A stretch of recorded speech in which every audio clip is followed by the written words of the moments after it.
Hello everyone. ये video में मैं द लिमिटेशन एक्ट 1963 का सेक्शन 18 डिस्कस करने जा रहा हूँ। Section 18 of the limitation act talks of effect of acknowledgement in writing. तो सबसे पहले एक्नॉलेजमेंट क्या है ये देख लेते हैं। An acknowledgement of liability is a written document that acknowledges a party's responsibility for a property or right. It is made by the party against whom a claim is made or by someone who derives that title or liability from them.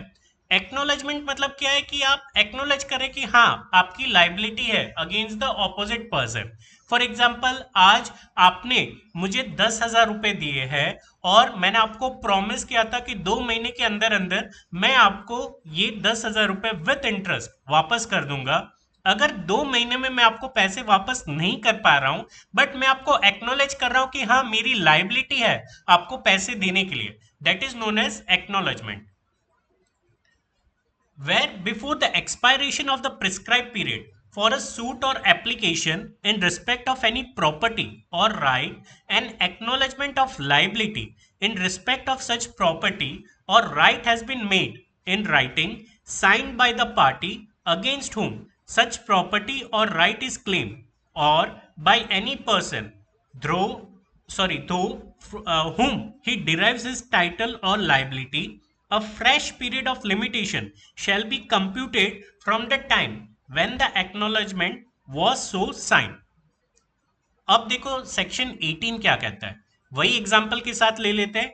आपने suppose मुझे 10,000 रुपए उधार पे दिए हुए थे और मैंने आपको प्रॉमिस किया था कि मैं आपको 2 महीने के अंदर अंदर 10,000 रुपीज विथ इंटरेस्ट आपको वापस कर दूंगा। अब वो 2 महीने खत्म होने से पहले, before the expiration of the time period, अगर मैं राइटिंग में आपको एक्नोलेज कर रहा हूं कि हाँ मेरी लाइबिलिटी है आपको 10,000 रुपए विथ इंटरेस्ट देने के लिए, और मैं आपको फर्दर टाइम पीरियड आपसे रिक्वेस्ट कर रहा हूं कि आप इसको एक्सटेंड कर दीजिए, तो अगर वो एक्नोलेजमेंट आपने एक्सेप्ट कर लिया है, आपने वो एक्नोलेजमेंट एक्सेप्ट कर लिया है, तो वो जो एक्नोलेजमेंट है वहां से मेरा fresh period of limitation start होगा। फॉर एग्जाम्पल आज 1 नवंबर 2024 फॉर एग्जाम्पल आपने मुझे 10,000 रुपए दिए एंड मैंने आपको प्रॉमिस किया था that bye 30th of November मैं आपको ये पैसे इंटरेस्ट के साथ वापस कर दूंगा। 30th November आने से पहले मैं आपको एक एक्नोलेजमेंट देता हूं that due to some circumstances मैं आपको ये पैसे वापस अभी नहीं दे पाऊंगा, मैं आपको 31 दिसंबर तक ये पैसे इंटरेस्ट के साथ दे दूंगा। अगर वो एक्नोलेजमेंट आप एक्सेप्ट कर लेते हो तो मेरा फ्रेश लिमिटेशन पीरियड एक्सटेंड हो जाएगा, मेरा जो लिमिटेशन पीरियड था वो एक्सटेंड हो जाएगा। अब मैं 30th November को लायबल नहीं हूं आपको पैसे देने के लिए, अब मेरा जो लिमिटेशन पीरियड है वो कितना हो जाएगा 31st of December। तो जिस दिन मैंने एक्नोलेजमेंट दिया हुआ है वहां से मेरा लिमिटेशन पीरियड न्यूली स्टार्ट हो जाएगा। Section 18 subclause 2, where the writing containing the acknowledgement is undated, oral evidence may be given of the time when it was signed, but subject to the provision of the Indian Evidence Act 1872, oral evidence of its content shall not be received. आज suppose मैंने आपको acknowledgement writing में दिया हुआ है but उसमें मैंने date mention नहीं किया हुआ है कि किस डेट को मैंने एक्नोलेजमेंट किया हुआ है, तो वहां पे ओरल एविडेंस प्रोड्यूस किया जा सकता है, ओरल एविडेंस पे रिलाई किया जा सकता है।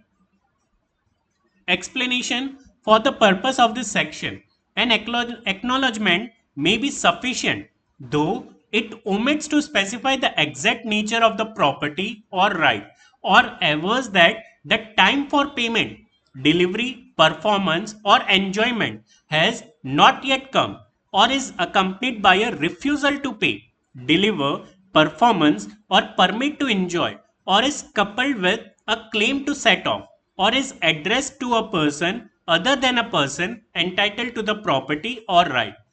एक्नोलेजमेंट में क्या हो रहा है कि सारी चीजें चेंज हो रही है, ठीक है, यहाँ पे नोवेशन ही हो रहा है, पूरा नया ही कॉन्ट्रैक्ट हो जा रहा है। आप नया टाइम, नया डेट, नया delivery address to the person, आप सब कुछ चेंज कर रहे हो, तो यहाँ पे पूरा अल्टर हो चुका है, जो भी आपका कॉन्ट्रैक्ट था वो पूरा अल्टर हो चुका है, तो that is known as acknowledgement.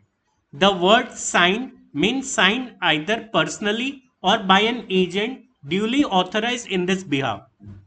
तो यहाँ पे सिग्नेचर जो है वो डेप्टर भी कर सकता है, one who is liable to pay the amount, या फिर उसके बिहाफ पे एजेंट भी कर सकता है जिसको ऑथोरिटी मिली हुई है. An application for the execution of a decree or order shall not be deemed to be an application in respect of any property or right. Execution का जो भी एप्लीकेशन है या डिक्री के लिए या ऑर्डर के लिए, उसको यहाँ पे कंसिडर नहीं किया जाएगा एप्लीकेशन के डेफिनेशन के अंदर. यही सेक्शन को आप Indian contract act section 25 sub clause 3 से भी कनेक्ट कर सकते हैं, which talks about time bar depth. वहां पे भी समय खत्म होने के बाद आपके राइट्स अभी भी प्रिवेल करते हैं बट रेमेडीज नहीं है.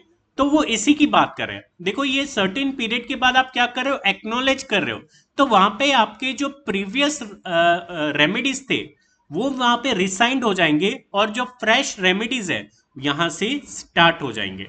सो एक्नॉलेजमेंट हमेशा वो टाइम पीरियड खत्म होने से पहले आपको एक्नॉलेजमेंट देना है एंड नॉट आफ्टरवर्ड्स. सपोज मैंने आपको प्रॉमिस किया हुआ है कि 30 नवंबर तक मैं आपको पेमेंट कर दूंगा, तो 30 नवंबर से पहले मुझे आपको एक्नॉलेजमेंट देना है, उसके बाद मैं आपको एक्नॉलेजमेंट नहीं दे सकता. हमेशा वो टाइम पीरियड खत्म होने से पहले मुझे एक्नॉलेजमेंट ऑपोजिट पार्टी को देना होता है and it has to be accepted by the opposite party. So this was section 18 of the Limitation Act. Thank you.